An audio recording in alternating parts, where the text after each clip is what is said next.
এই 100 পুলিশের যে ঘাটতি ধরলাম, যে 50 জন পালিয়েছে, 50 জন মারা গেছে জুলাই আগস্টের অভ্যুত্থানে, এই 100 পুলিশের ঘাটতিকে 30,000 বা 20,000 আর্মি ম্যাজিস্ট্রেসি পাওয়ার নিয়েও ঘাটতি পূরণ করতে পারছে না। এইটা তো আপনি আর্মিকে বেজ্জতি করতেছেন। একজন সহকারী পুলিশ কর্মকর্তাকে আপনি রাত 12টার সময় গিয়ে বলবেন এই গেটটা খোলো, হ্যাঁ, সে আপনাকে পাত্তা দিল, রাত 12টার পরে গেট নেই, কিসের কি? আবার ধরেন এই যে আমাদের মণিপুরি পাড়ায় বিভিন্ন গেট আছে, 1 নম্বর গেট, 2 নম্বর গেট, 3 নম্বর গেট, এখানে এক একজন করে এরকম দারোয়ান আছে, এরা তো সবাই সহযোগী পুলিশ কর্মকর্তা হয়ে যাবে। এরপর বিভিন্ন হসপিটালে আপনি দেখবেন যে বসের যখন গাড়িটা বের হয় তখন সে দাঁড়ায়, একটু থামেন, রিক্সাটা আটকায়, অন্য গাড়ি আটকায়, তারপর বসের গাড়িটা বের হয়।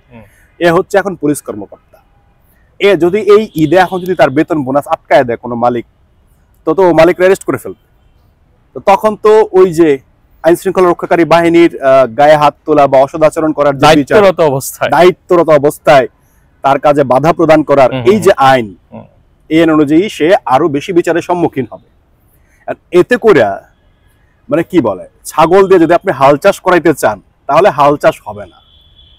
100 পুলিশ যেমন নাই, তেমনি তো আপনি যদি ধরি যে আওয়ামী লীগের তো কয়েক হাজার নেতাকর্মী পলাতক, ছাত্রলীগকে আপনি নিষিদ্ধ করে রাখছেন, তাহলে তো অপরাধ এখানে আরো কম হওয়ার কথা।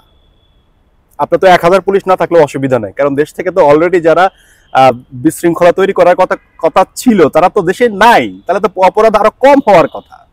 তাহলে আপনি আরো অক্সিলারি পুলিশ নিয়োগ দিচ্ছেন, তাহলে আপনি মানে করছেনটা কি? মানে এগুলো কি, এগুলোর জবাবটা আসলে? প্রিয় দর্শক, আপনারা জানেন যে বাসাবাড়ির নিরাপত্তা, রাস্তাঘাটের নিরাপত্তা নিশ্চিতের জন্য আসন্ন ঈদকে সামনে রেখে পুলিশ বাহিনীতে অক্সিলারি পুলিশ অর্থাৎ সহায়ক পুলিশ নিয়োগ দেওয়া হবে।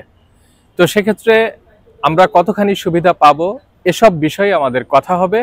সঙ্গে আছেন সাংবাদিক এবং রাজনীতি বিশ্লেষক আকরাম। আকরাম, আপনাকে স্বাগত জানাচ্ছি। থ্যাংক ইউ নজরুল ভাই, থ্যাংক ইউ সো মাচ। আকরাম, আমাদের চলার পথে নিরাপত্তা আসলে খুবই গুরুত্বপূর্ণ বিষয়। আমরা বিগত দিনে দেখেছি নিরাপত্তার যে বলয় এটি বেশ কম ছিল এবং অনেক জায়গায় কিন্তু আইন শৃঙ্খলা পরিস্থিতির অবনতি হয়েছে। তো সেক্ষেত্রে সরকার কিন্তু কিছু উদ্যোগ নিয়েছে, পুলিশে সহায়ক পুলিশ নিয়োগ দেওয়া হবে। আসলে এই সহায়ক পুলিশটা কি, তাদের কাজ কি ধরনের হতে পারে, আর সেই সঙ্গে আমরা আসলে কতখানি নিরাপত্তা পাবো আপনার কাছে জানতে চাই। একটা ভালো টপিক, প্রশ্ন একটা ভালো। আমরা বিশেষ করে আমার 35 ইয়ার্স ওল্ড শেষ করেছি আমি। তো আমি আমার ছোটবেলা থেকে যেটা দেখেছি, মোটামুটি অনেকগুলো বসন্ত তো পার করেছি, অনেকগুলো রাজনৈতিক পরিস্থিতিও আমি পার করেছি। যখন আমাদের দেশে পুলিশ কোনো আইন শৃঙ্খলা পরিস্থিতি রক্ষা করতে ব্যর্থ হতো বা চাপ অনেক বেড়ে যেত, তখন পুলিশের বাইরে সরকার কি করতো, বিজিবিকে কাজে লাগাতো। আমাদের যে বর্ডারের যে ফোর্স আছে তাদেরকে কাজে লাগানো হতো। এরপর আমাদের তো আরো অনেকগুলো আইন শৃঙ্খলা বাহিনী রয়েছে, র্যাব আছে। সবশেষ সরকার যখন ব্যর্থ হইতো সবকিছু সামাল দিতে, তখন আর্মি চলে আসতো। সেনাবাহিনী যখন মাঠে আসতো তখনই অর্ধেক পরিস্থিতি নিউজের উপরেই স্বাভাবিক হয়ে যেত। তারপর তারা যখন 2-1টা অপারেশন চালাতো তখন কি হতো, তখন টোটালি পরিস্থিতি অনুকূলে চলে আসতো, অর্থাৎ একদম ঠান্ডা হয়ে যেত। আকরাম, আনসার কিন্তু আছে, আনসার আছে। আমি সর্বশেষ পর্যায়ে এক ধাপে বলে ফেললাম, আনসার তো ভাই পুলিশের নিচের জিনিস, পুলিশের উপরের জিনিস আনসার না। পুলিশ যখন ব্যর্থ হচ্ছে তখন বিজিবি আসছে, বিজিবি যখন ব্যর্থ হচ্ছে, র্যাব যখন ব্যর্থ হচ্ছে, ব্যর্থ ঠিক বলবো না, ওরা যখন নিয়ন্ত্রণের বাইরে চলে যাচ্ছে, ওরা যখন পারছিল না, তখন হচ্ছে সেনাবাহিনী আসতো। আনসার পরের ব্যাপার, অনেক নিচের যে ব্যাপার। এখন আমি কি দেখছি, এখন আমার পুলিশও আছে, আমার আনসারও আছে, আমার বিজিবিও আছে, সব আছে। থাকার পরে আবার সেনাবাহিনী আছে। সেই সেনাবাহিনী থাকার পরেও সেনাবাহিনী শুধু আছে বিষয়টা এরকম বললে ভুল হবে। সেনাবাহিনীকে ম্যাজিস্ট্রেসি পাওয়ার দেওয়া হয়েছে, সর্বোচ্চ ক্ষমতা দেওয়া হয়েছে। ম্যাজিস্ট্রেসি পাওয়ারটা কি, সেটা হচ্ছে যখন সেনাবাহিনী কোনো ব্যাপারে সিদ্ধান্ত নিতে হয়, তখন হয় কি যে অন্যান্য যে আইন শৃঙ্খলা বাহিনী আছে তাদের কাছ থেকে আলোচনা করে তারপর অ্যাকশন নিত। এখন তাদেরকে সেই পাওয়ারটা দিয়ে দেওয়া হয়েছে, অর্থাৎ কারো কোনো রকম পরামর্শ ছাড়াই শুধুমাত্র তারাই ইনস্ট্যান্ট যে কোনো সিদ্ধান্ত নিতে পারবে। এটা হচ্ছে ম্যাজিস্ট্রেসি পাওয়ার। এখন এত কিছু থাকার পরেও আমার যখন আইন শৃঙ্খলা পরিস্থিতি ব্যর্থ হচ্ছে, তখন সরকার কি করলো, অক্সিলিয়ারি পুলিশ নেওয়ার জন্য একটা সিদ্ধান্ত তারা নিল। অর্থাৎ আমার এটা একটা কথা আছে না যে হাতি ঘোড়া গেল তল, ভেড়া বলে কত জল। আমার সেনাবাহিনী যেখানে ব্যর্থ হচ্ছে, সেনাবাহিনী যেখানে নিজেরা হয়তো ব্যর্থতার দায়ভার নিচ্ছে না, কিন্তু তারা বা ব্যর্থতা কি তারা দেখাচ্ছে নাকি তারা আসলেই ব্যর্থ হচ্ছে, এটা এখনো ক্লিয়ার না। যেহেতু আমাদের সেনাপ্রধান বলছেন যে 20,000 প্রায় 30,000 সেনাবাহিনী সারা দেশে মাঠে চষে বেড়াচ্ছে ম্যাজিস্ট্রেসি পাওয়ার সহ। এরা যখন কোনো কিছু করতে পারছে না তখনই অক্সিলারি পুলিশ কাজই করবে। হ্যাঁ, এটা তো আসলে হাস্যকর একটা ব্যাপার আমার কাছে মনে হচ্ছে। এটা খুবই হাস্যকর একটা ব্যাপার। যেখানে সেনাবাহিনী ব্যর্থ সেখানে অক্সিলারি পুলিশ কারা হবে? বিভিন্ন হসপিটাল, শপিং মল, বাসা বাড়ির দারোয়ান, এইসব। তো যেটা যেটা বলছিলাম যে সেনাবাহিনী যেখানে ব্যর্থ হচ্ছে বা সেনাবাহিনীকে ব্যর্থ দেখানো হচ্ছে সেখানে অক্সিলারি পুলিশ, এগুলো তামাশা ছাড়া আর কিছুই না। ওই এক লোক বলছিল এটা হাস্যকর, ব্যাপারটা আসলে হাস্যকর। এখন ব্যাপারটা হচ্ছে আমি যদি একটু বলি যে অক্সিলারি পুলিশ জিনিসটা আসলে কি।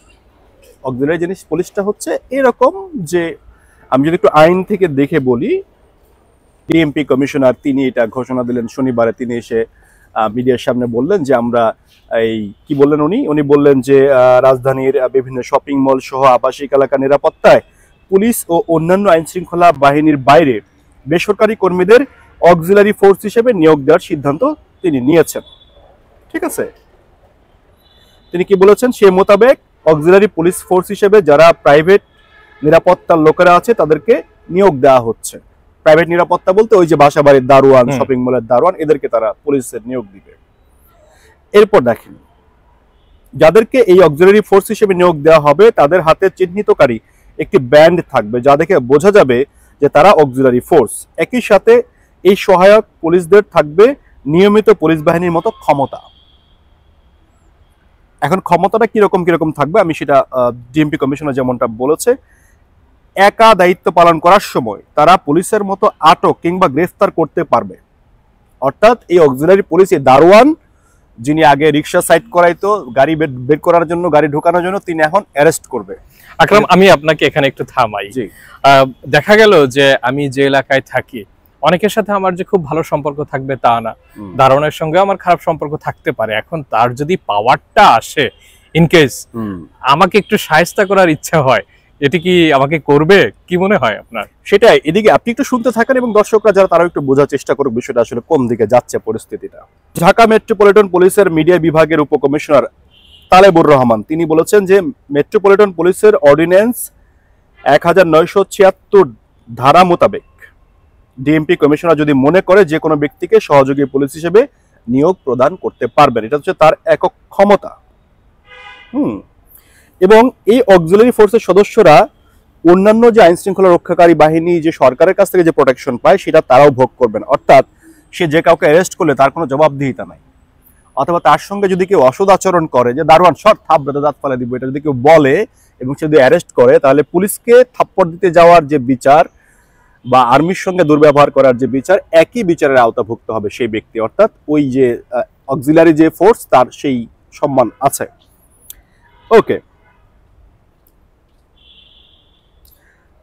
তিনি এটার কারণ বলেছেন যে কারণটা কি, অক্সিলারি ফোর্স কেন নেওয়া হচ্ছে। তিনি বলেছেন যে আমাদের পুলিশের স্বল্পতা রয়েছে।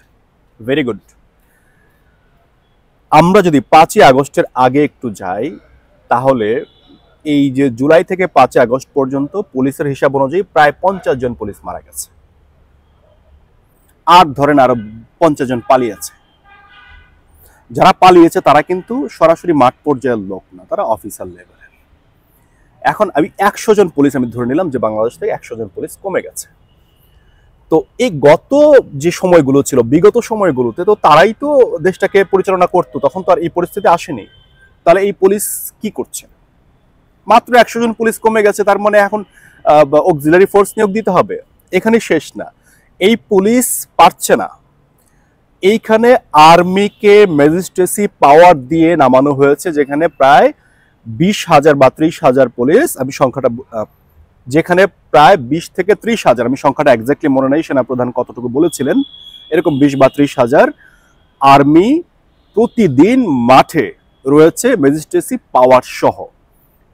এই 100 পুলিশের যে ঘাটতি ধরলাম, যে 50 জন পালিয়েছে, 50 জন মারা গেছে জুলাই আগস্টের অভ্যুত্থানে, এই 100 পুলিশের ঘাটতি কি 30,000 বা 20,000 আর্মি ম্যাজিস্ট্রেসি পাওয়ার নিয়েও ঘাটতি পূরণ করতে পারছে না? এইটা তো আপনি আর্মিকে বেইজ্জতি করতেছেন, বা আর্মি নিজের থেকে বেইজ্জতি হচ্ছে কেন? এটার পেছনে কারণটা কি? এটার উদ্দেশ্যটা কি? এখন আপনি যেটা বলছিলেন যে দেখেন, আপনি যেটা বলছিলেন যে দারোয়ান, ধরেন আপনার বাসায় যে দারোয়ান আছে, আপনার বাসা গেট 11:30 বন্ধ হয়ে যায়, সেই দারোয়ানকে গিয়ে আপনার রিকোয়েস্ট করতে হয় 12টার দিকে একটু ঢুকতে গেলে 20 টাকা 50 টাকা টিপস দেন আপনি। এন্ড সেই দারোয়ান অক্সিলারি ফোর্স হইল, এবং তার পদবি কি থাকবে জানেন? সহকারী পুলিশ কর্মকর্তা। তার যে পদবি সহকারী পুলিশ কর্মকর্তা। একজন সহকারী পুলিশ কর্মকর্তাকে আপনি রাত 12টার সময় গিয়ে বলবেন এই গেটটা খোলো, হ্যাঁ? সে আপনাকে পাত্তা দিল, রাত 12টার পরে গেট নেই, কিসের কি? আবার ধরেন এই যে আমাদের মণিপুরি পাড়ায় বিভিন্ন গেট আছে, 1 নম্বর গেট, 2 নম্বর গেট, 3 নম্বর গেট, এখানে এক একজন করে এরকম দারোয়ান আছে। এরা তো সবাই সহযোগী পুলিশ কর্মকর্তা হয়ে যাবে। এরপর বিভিন্ন হসপিটালে আপনি দেখবেন যে বসের যখন গাড়িটা বের হয় তখন সে দাঁড়ায়, একটু থামেন, রিক্সাটা আটকায়, অন্য গাড়ি আটকায়, তার বসের গাড়িটা বের হয়। এ হচ্ছে এখন পুলিশ কর্মকর্তা। এ যদি এই ঈদে এখন যদি তার বেতন বোনাস আটকায় দেয় কোনো মালিক, তো মালিককে অ্যারেস্ট করে ফেলবে,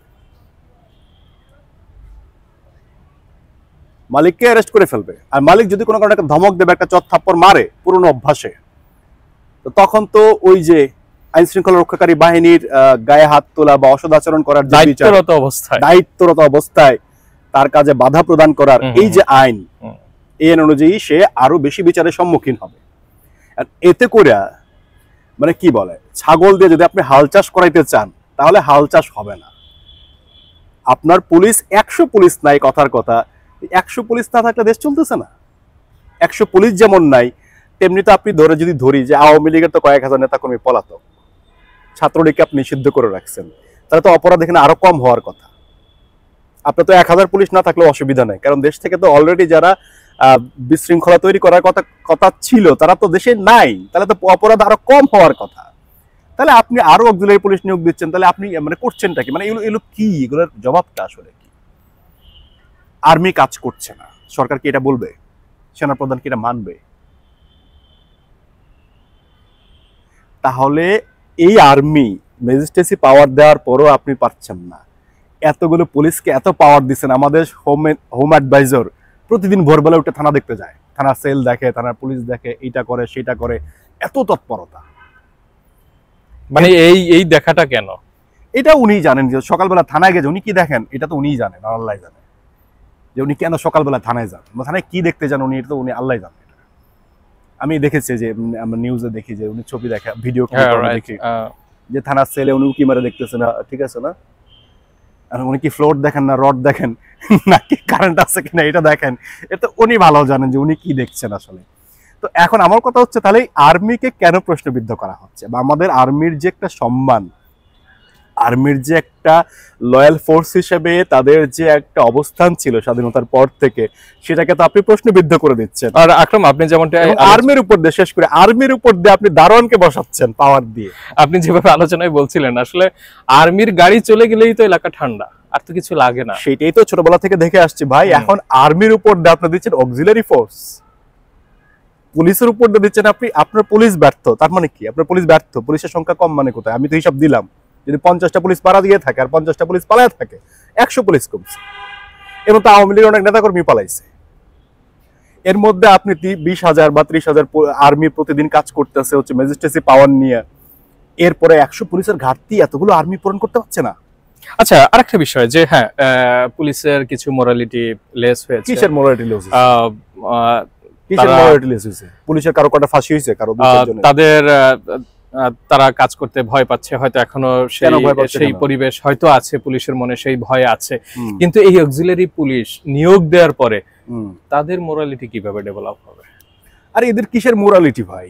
এখন ধরেন কথার কথা ভাই, এদেরকে কিন্তু আবার অনেকগুলো ব্যাপার আছে। এদের কোনো মামলা ইনভেস্টিগেশন করা ছাড়া সমস্ত ক্ষমতা এদেরকে দেওয়া হয়েছে।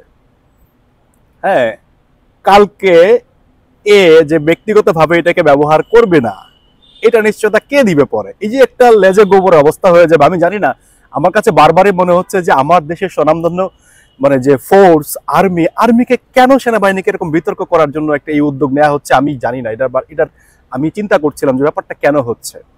এবং আপনি বলবেন আর্মি কাজ করে না, এটাও ঠিক না, আর্মি কাজ করে। এখন দেখেন ধানমন্ডি 32-এ যে ঘটনা ঘটেছে, এখানে যে আর্মির ভূমিকা ছিল সেটা একটু প্রশ্নবিদ্ধ ছিল। আচ্ছা ধরে নিলাম এটা অনেক বড় ইস্যু, ন্যাশনাল ইস্যু ছিল। এরপরে দেখেন গুলশানে যে ঘটনাটা ঘটলো, যেখানে কয়েকজন লোক মপ করতে গিয়ে এমন একটা বাসায় গেছে যেখানে মাত্র 2জন মহিলা ছিল, এবং সেটা কোথায় জানেন, সেটা হচ্ছে ডিপ্লোম্যাটিক জোন খুব কাছাকাছি, প্রায় 100 গজের মধ্যে। এইখানে গিয়ে যে এরকম বাসা বাড়ি তছনছ করা হলো, দরজা জানলা ভেঙে ফেলা হলো, লুটপাট করা হলো, ওখানে আর্মির কোনো ভূমিকা নাই, এখানে আর্মিকে পাওয়া যায়নি। এরপর দেখেন আমি আপনাকে তাজা একটা ঘটনা বলি। 8 তারিখে আপনার এই যে ধানমন্ডিতে একটা ঘটনা ঘটছে, ধানমন্ডি কলা বাগান। আমি আপনাকে পত্রিকা থেকে একটু পড়ে শোনাচ্ছি, যুগান্তরে এই লেখাটা আসছে। রাজধানীর কলাবাগান থানা এলাকায় একটি ব্যবসা প্রতিষ্ঠানে হামলা ও লুটের অভিযোগে বৈষম্য বিরোধী আন্দোলনের 14 সমন্বয়ককে আটক করে যৌথ বাহিনী। বৈষম্য বিরোধী ছাত্র আন্দোলনের 14 জন সমন্বয়ককে তারা আটক করেছে। কারা করেছে? যৌথ বাহিনী। তার মানে কি আর্মি কাজ করে, এটা তো প্রমাণ করে। ওকে, ভেরি গুড। এরপর তাদেরকে কলাবাগান থানায় হস্তান্তর করা হয়েছে। জানা যায় ভুক্তভোগী শেখ কবিরের পান্থপথের 47 লেক সার্কাসের একটি কনস্ট্রাকশন সাইট রয়েছে, যার নাম কাবিক্রো লিমিটেড। হঠাৎ করে রাতে সেখানে গিয়ে ভাঙচুর চালায় 20 জন যুবকদের একটি দল। সেখান থেকে ড্রয়ার ভেঙে তারা টাকা নেয়। পরে ভুক্তভোগী 999-এ ফোন করলে পুলিশ ও সেনাবাহিনীর যৌথ দল সেখানে গিয়ে তাদের আটক করে। লুট হওয়া টাকা থেকে প্রায় 1.5 লক্ষ টাকা উদ্ধার করা হয়েছে। ভুক্তভোগীর দাবি, চাঁদা না দেওয়ায় অফিস ভাঙচুর করে 3 লাখ টাকা নিয়ে নেয় তারা। এই ঘটনায় কলাবাগান থানায় 14 জন সহ অজ্ঞাত 5-6 জনের নামে মামলা হয়েছে। তার মানে দেখেন দ্রুত কিন্তু এটা একটা অ্যাকশন হয়েছে। আর এই শেখ কবিরকে, নামের আগে শেখ আছে এখানে, আপনার ধরে নিতে হবে। শেখ বলতে আপনি বলবেন ভাই সব শেখ গোপালগঞ্জের শেখ, এক্স্যাক্টলি এই শেখ কবির গোপালগঞ্জের শেখ, এবং শেখ মুজিবুর রহমানের উনি কাজিন হয়। ঠিক আছে, তাহলে এখন প্রশ্ন হইতে পারে যে ভাই তাহলে শেখ পরিবারের উপরে হামলা হয়েছে, ভেরি গুড, উনি শেখ পরিবারের আত্মীয়, সমন্বয়করা জেনে বুঝেই গেছে, তাহলে আর্মিদের তো এখানে যাওয়ার কথা না, পুলিশের তো এখানে যাওয়ার কথা না। 32 নম্বরে তো যায় নাই, 32 তো ভাঙছে, বা আওয়ামী লীগের অন্যান্য নেতাকর্মীদের বাড়িও ভাঙছে। এইখানে কেন গেল? শোনা যাচ্ছে যে এই শেখ কবির আমাদের যিনি মাননীয় সেনাপ্রধান রয়েছেন ওনার মামা শ্বশুর হয় এই শেখ কবির, যার কারণে ধরে নেওয়া যাচ্ছে যে এইখানে দ্রুত একটা অ্যাকশন হয়েছে। আর এটাকে আপনি কিভাবে দেখবেন? আপনি কি এইটা জানার পর আপনি বলতে পারবেন যে আর্মি কাজ করে না? আর্মি কাজ করে। কোথায় করে আর কোথায় করে না এটা হচ্ছে প্রশ্ন, বা কোথায় করে না বা কোথায় করে এই যে প্রশ্ন হচ্ছে। বড় কথা হচ্ছে আর্মিকে কোথায় কাজ করতে দেওয়া হয় আর কোথায় কাজ করতে দেওয়া হয় না, এটা একটা প্রশ্ন আসতে পারে। এবার দেখেন, আপনি জানেন যে টাঙ্গাইলে একটা ঘটনা ঘটেছে। টাঙ্গাইলে সাবেক একজন সংসদ সদস্য, তার বাড়ি ছিল একটা 6 তলা বাড়ি, সেই বাড়িটা আবার তার স্ত্রীর নামে। সেই বাড়িতে সমন্বয়ক পরিচয়ে এক নারী কি করেছে? চাঁদা দাবি করেছে, চাঁদা দেওয়া হয় নাই। তারপর কি করেছে? ওই পাগলাগারদ থেকে বা মানসিক ভারসাম্যহীন 17 জন লোককে গেট ভেঙে ভেতরে ঢুকিয়ে তাদেরকে থাকার ব্যবস্থা করে দিয়েছে। এইখানে আবার সেনাবাহিনী গিয়েছে, এখানে স্থানীয় মানুষ তৎপর ছিল, সবকিছু মিলে এইটার একটা বিচার হয়েছে। এখন প্রশ্ন হচ্ছে দেশে যে বর্তমান পরিস্থিতি চলছে, আইন শৃঙ্খলার যে অবনতি হয়েছে, সরকার ট্রাই করছে সর্বোচ্চ। ট্রাই করার নমুনাই তো হচ্ছে যে এই যে পুলিশ নিচ্ছে দারোয়ানকে, এখন যে দারোয়ান দিত পিপিপ দিত, সে দারোয়ান এখন বিরাট হ্যাডম নিয়ে থাকবে, সে আপনাকে অ্যারেস্ট করবে, সে আপনাকে ধমক দিবে। এটা একটা বিরাট ব্যাপার, তার জন্য একটা বিরাট অর্জন এটা। আর এটার পেছনে কি রহস্য আছে বা এটা কোন দিকে যাচ্ছে বিষয়টা, এটা আসলে আমার মনে হয় একটু চিন্তার ব্যাপার আছে। এটা কোনো মিলিশিয়া বাহিনী হিসেবে আবার তৈরি হয়ে যায় কিনা, তখন আবার এটা নিয়ে একটা অনেক কিছু ঘটতে পারে, আমি জানি না। তবে আমার বারবার যেটা আক্ষেপ সেটা হচ্ছে যে সেনাবাহিনীকে বা বাংলাদেশের পুলিশকে এইভাবে আসলে অসম্মান করা কোনো যৌক্তিকতা ছিল কিনা আমার কাছে মনে হয় না, যেটা হয়তো কি আমি বুঝতে পারছি না। আকরাম, আমার মনে হয় যে অসম্মান নাই হোক, আমাদের নিরাপত্তার স্বার্থে এটি যদি হয়ে থাকে এবং আমাদের নিরাপত্তা নিশ্চিত হয়, সেটাই কিন্তু বড় কথা। কিভাবে হবে? ছাগল দিয়ে হাল চাষ করবেন, একই কথা আপনি আবার বলতে হয় আমাকে। সরকার চেষ্টা করেই কিভাবে, কোন অ্যাঙ্গেল থেকে ভাই, কোন অ্যাঙ্গেল থেকে ভাই? হাতে ঘোরাতে হচ্ছে না, হাতে গোড়া তোলা যাচ্ছে, আপনি ভেড়া পাঠাইয়া দিচ্ছেন জল মাপার জন্য, হচ্ছে না এগুলো।